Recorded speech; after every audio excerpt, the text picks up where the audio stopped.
Princess Anne walked into the room with a sealed letter from King Charles, and within seconds, everything changed. No royal fanfare, no official declaration, just the subtle shift in the air as Anne took her place at the center of a room filled with royalty, but devoid of certainty. She didn't need introduction, nor permission. Her presence was enough. Every senior royal turned their eyes toward her, not out of curiosity, but because they could feel the weight of what she held in her hands. The king's final message, not addressed to Parliament, not handed over to a bishop or statesman. It was for them, his family. His final words, entrusted to one voice. Anne's? She unfolded the letter with the poise of someone who had long carried burdens without recognition. And when she spoke, her voice was calm, but commanding. "His Majesty's final request," she said, and the silence thickened. The expectation in the room was palpable. Some thought it would be a ceremonial farewell. Others believed it would reaffirm the line of succession. All assumed it would center on Prince William, the man poised to inherit the crown. But the name that echoed first was not his, it was Catherine. That alone shifted the very foundation beneath them. The question that followed wasn't about what Charles had said, but why Anne had been chosen to say it. Why not a priest? Why not William himself? The answer was as simple as, it was profound. Because Charles only trusted one person with this message. Not out of favoritism, out of certainty. Anne, the one royal who had never chased the spotlight, never crumbled under scandal, and never failed him. Through decades of chaos, sickness, and silence, she remained. Unmoved, loyal, steadfast. And that's why he chose her. What followed wasn't loud. It wasn't theatrical. It was quieter. And that's what made it devastating. Anne continued to read, and with every word, William's face tightened. The message didn't deny him his birthright, but it also didn't center him. Instead, it illuminated a truth the crown had quietly been preparing for, that Catherine, his wife, had become the future's foundation. For a man who had spent his life preparing for the throne, it wasn't jealousy that cracked his armor. It was shock, disorientation, an internal collapse that no training could prevent. His hands trembled as they gripped the table's edge. His breath shortened. And for a moment, the next King of England looked not regal, but completely and utterly lost. Because it wasn't just a father's message. It was a message that rewrote the future. But before the shock could fully sink in, someone else silently stepped forward and changed the monarchy forever. She said nothing. She didn't need to. While William stood frozen, breath shallow, hands trembling, all eyes slowly shifted not to the air in turmoil, but to the woman beside him. Catherine didn't flinch. She didn't reach for words or gesture toward comfort. She simply stood, steady, still, and present. Her silence wasn't avoidance. It was power. In a room filled with royalty, lineage, and legacy, it was her calm that recentered the chaos. And in that moment, something became unspokenly clear to everyone watching. She wasn't just standing beside the future of the crown. She was the future. William, weighed down by shock and expectation, had spent his entire life being molded for this very moment. But when the future cracked open without warning, it wasn't his titles that held the room together, it was hers. Not officially, not ceremonially, but through presence. Where others faltered, she anchored. Where William's shoulders sagged, hers lifted. There was no command in her stance, no demand in her gaze. And yet, the message was undeniable. She was ready. Respect, in the royal world, is often inherited. But in Catherine's case, it was earned. Slowly, quietly, without spectacle. She never pushed her way into the spotlight, yet it always found her. She never asked for attention, but people watched anyway. Not because she dazzled, but because she endured. Calm under scrutiny, gentle under pressure, resolute under judgment. In a world addicted to noise, Catherine's silence spoke louder than words. And perhaps that's why Queen Elizabeth had once said, in a private moment not meant for public ears, "She has the soul of a queen." Not because she wore the crown, but because she understood its weight. Not because she demanded reverence, but because she moved with purpose. The late queen had witnessed decades of power men raised to lead, women forced to follow. But in Catherine, she saw something different, something deliberate, a slow, unshakable strength that didn't need permission. This wasn't about titles, it wasn't about tradition, it was about instinct, character, and the quiet rise of a woman who had long been underestimated not by her family, but by history itself. The message Anne read might have been Charles's final wish, but it was merely the echo of something older. Something Queen Elizabeth had seen long before the world paid attention. A deeper truth the monarchy kept hidden beneath protocol and pageantry. Because what had just begun to unfold wasn't a sudden shift in destiny, it was the revealing of a plan written years ago, a rise that started far from the palace, before tiaras and royal duties ever entered the picture. But the truth about Catherine's rise wasn't written that day. It was written long before, in a village far from the crown. Before she wore the crown, she wore school uniforms in a small English village. Catherine Middleton's story didn't begin with titles or expectations. It began in Berkshire, in a modest family home surrounded by quiet fields and ordinary routines. There were no royal coaches waiting outside her school, no press coverage trailing her every move, just a girl learning life through structure, support, and simplicity. Her parents, Michael and Carol, were not aristocrats. They were entrepreneurs who built their lives from the ground up, teaching their children not how to command attention, but how to earn respect. It wasn't ambition they instilled, it was values, the kind that don't fade under pressure. Discipline came early. Patience was practiced long before public life demanded it, and resilience was built in small, unnoticed moments through exams, challenges, and the quiet responsibility of being someone others could rely on. Catherine didn't grow up dreaming of castles. She grew up watching her parents work hard, treat people with kindness, and carry themselves with quiet dignity. These were the cornerstones of her upbringing and the blueprint for everything she would become. At Marlborough College, her reputation wasn't marked by rebellion or entitlement. Instead, teachers and classmates noticed something else: her calm, focus, her ability to listen more than she spoke, her quiet leadership that never needed to be loud. She wasn't the center of attention, but when she spoke, people listened. Because even then, there was something grounded about her, something unwavering. It wasn't fame that found her, it was fate. And fate has a curious way of testing the prepared. At the University of St. Andrews, Catherine's path quietly intersected with a life no one could have predicted. There, among the history books and ancient halls, she met William. But he wasn't a prince to her, not at first.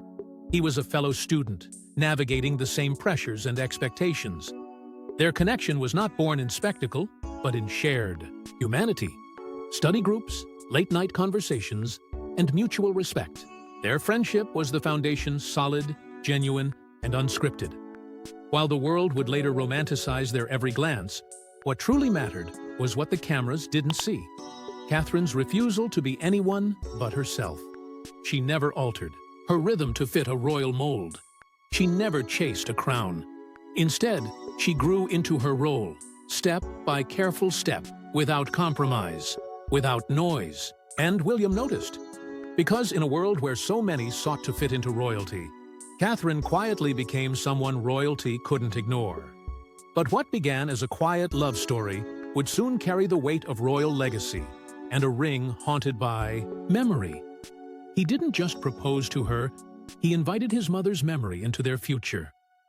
Under the vast skies of Kenya, far from the rigid protocols of palace life, Prince William knelt with a ring that carried more than royal heritage. It carried grief, history, and the weight of a legend. The sapphire and diamond engagement ring, once worn by Princess Diana, was not simply a token of love, it was a symbol of healing. By placing it on Catherine's finger, William wasn't just asking her to marry him. He was asking her to step into a legacy still shadowed by pain, still echoing with questions, still fractured by tragedy. It was a silent vow that the past would not be erased, but carried forward, respectfully, painfully, faithfully. That moment bound Catherine to more than just a man. It tethered her to a story the world never stopped watching. From that day, Diana's legacy and Catherine's journey became intertwined. The comparisons were immediate, relentless, and at times cruel. The press searched her every move for echoes of Diana. Every glance, every gesture, every headline was scrutinized, dissected, and judged against a ghost. The nation didn't just want a future queen. They wanted reassurance. They wanted redemption for a story that ended in a Paris tunnel and still haunted the House of Windsor. But Catherine didn't flinch. She didn't shrink. And she didn't try to imitate. She honored Diana's memory not through mimicry, but through dignity, through quiet strength, through her ability to embrace duty without letting it consume her identity. She never ran from the crown's glare, she simply refused to let it define her. Still, the pressure was immense. This wasn't a fairy tale unfolding behind closed doors. This was a global spectacle, and Catherine, by saying yes, became its centerpiece. The expectations were unreal perfection in poise, composure under fire, beauty without vanity, compassion without flaw. And as the cameras closed in, the stakes only grew. She hadn't asked for this life. She hadn't chased it, but she accepted it with eyes wide open. And in doing so, she stepped into a role that no one could fully prepare her for. The moment the ring slipped onto her finger, she carried more than a royal promise. She carried a burden that broke the last woman who wore it. And when the world tuned in to watch their vows, it wasn't just a wedding, it was a test of destiny. 2 billion watched the ceremony, but only one woman truly understood its weight. April 29, 2011 history would remember the date as a celebration, a fairy tale climax broadcast to every corner of the globe.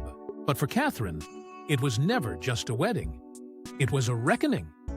The moment she walked through the grand doors of Westminster Abbey, she wasn't just stepping into royal history, she was stepping into relentless scrutiny.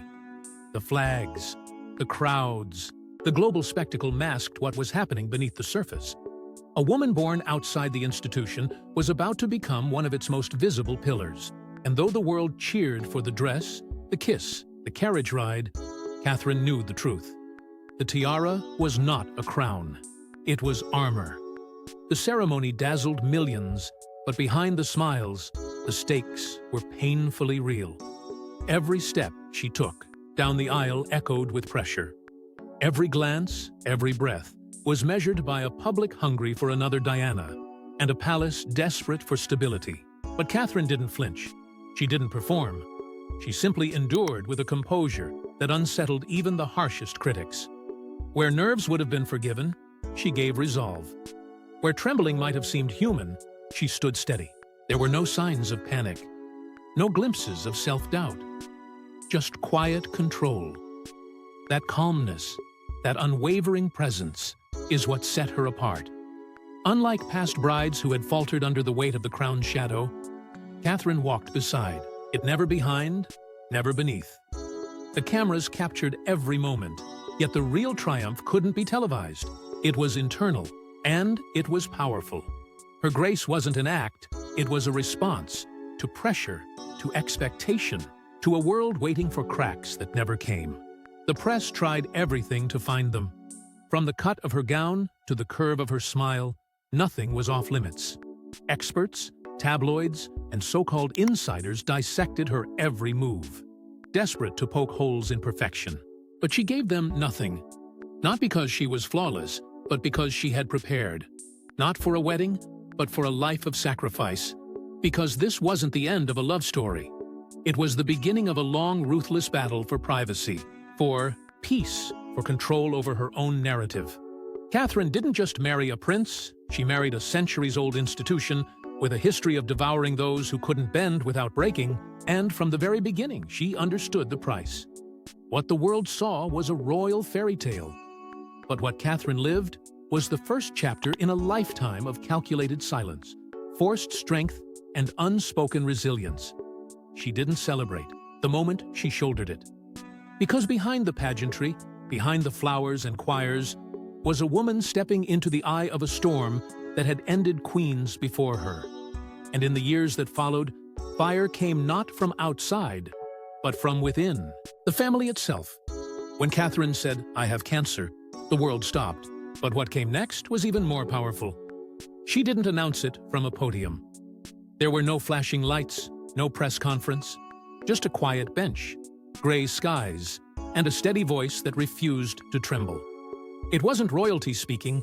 That day it was a mother, a wife, a woman who had carried so much without complaint. The moment she said those 3 words, the illusion of invincibility shattered. And yet, somehow, her strength only became more undeniable. Because in that raw, vulnerable moment, Catherine did something no press team, no title, no crown could. She connected with millions, not as a duchess, but as one of them. The reaction was immediate, not of scandal, but solidarity. Letters flooded in from across the globe, strangers who had fought or were still fighting, people who had lost loved ones, survivors, supporters, citizens who had watched her carry herself with grace through the harshest spotlight now saw her stripped of armor and standing anyway. One supporter wrote, "She's the heart of the nation, and when she hurts, we all feel it." And they were right. Because Catherine had never asked for pity.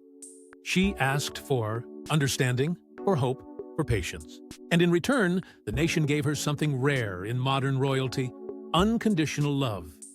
But even as the public embraced her humanity, the palace was preparing for another truth, one far older, far quieter, and far more significant. As the family stood in silent reflection over the king's final request, Princess Anne reached into her coat and drew out something unexpected, a second note.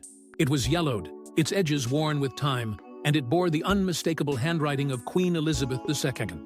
It wasn't addressed to Parliament or protocol, it was personal, private, a message meant to be read only when the world was ready to listen.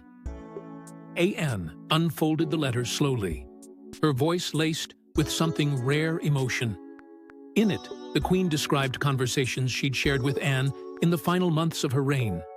Reflections passed not in public, but in whispers.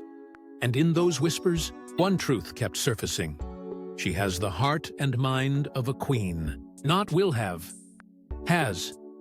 The Queen had seen something in Catherine long before illness, long before the wedding, even long before the world knew her name. It wasn't about bloodline. It was about instinct. Elizabeth didn't speak in flattery. Her praise was earned, not given. And yet, in that letter, there was no hesitation. She described Catherine not as a consort, but as a cornerstone, the one who carried empathy without weakness, who led without demanding, who stood without applause, a woman who didn't inherit the crown, but who had already begun to wear it in spirit, in silence, in strength. This wasn't a promotion, it was a prophecy. But while Elizabeth saw the future with clarity, the present royal landscape was unraveling. Behind palace walls, the crown wasn't united, it was crumbling. What once stood as a symbol of continuity and order was now weighed down by fracture, scandal, and silence. The gilded facade remained for public appearances, but inside, the royal family was being pulled apart. Prince William, once the golden future of the monarchy, now found himself at the center of a storm, torn between a past built on tradition and a future demanding something entirely different. It wasn't just about becoming king anymore. It was about surviving a crown slowly losing its meaning. The departure of Prince Harry cracked more than headlines. It broke the illusion of unity. What began as a royal split quickly turned into a global spectacle. Harry's interviews, Meghan's revelations, the accusations of racism, emotional neglect, and betrayal, they weren't just personal grievances. They were indictments of an institution that had long survived by remaining silent. And William, trained for diplomacy, but born into brotherhood, found himself stranded. He didn't just lose a sibling. He lost a part of the monarchy's credibility, and the public noticed. Then came Prince Andrew. His fall from grace wasn't subtle. It came in the form of court cases, financial settlements, and public disgrace that couldn't be hidden behind palace walls. His scandals were no longer whispered, They were shouted across headlines, casting a long, shameful shadow over the family. And once again, the public trust fractured.